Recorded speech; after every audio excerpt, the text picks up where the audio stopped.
ankstesnėme reportaže matėte, kaip ant akmenų kepėme bulves. Jas vis dar kepėme, nes jų turime sočiai, bet ant akmenų galime ruošti ne tik jas. Šiuo atveju pademonstruosime, kaip ant akmens galime išsikepti kiaušinį. Būtent turime tą patį įkaitintą akmenį, ant kurio kepėme ką tik bulves. Ir labai paprastai peiliu perskeliame kiaušinį ir jį labai lėtai, kad jis nespėtų nutekėti,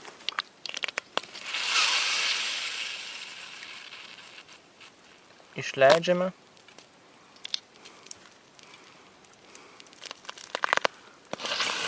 ant akmens.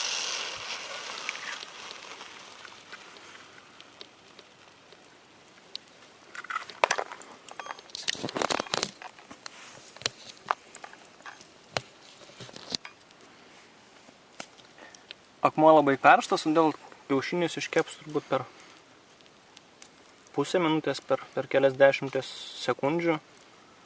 Todėl turime pasiruošti kokių nors smulkių šakelių.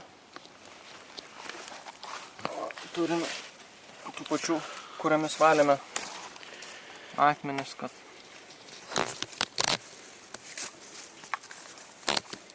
tą kiaušinį nukrapštytume.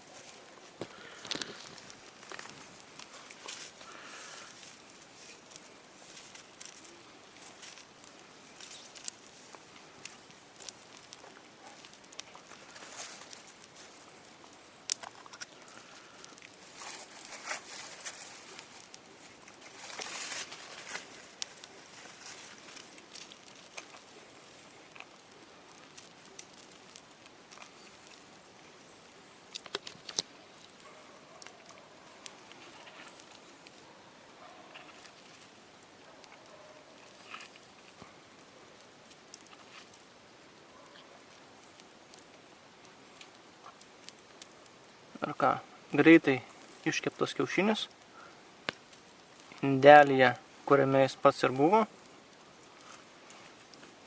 Skanaus.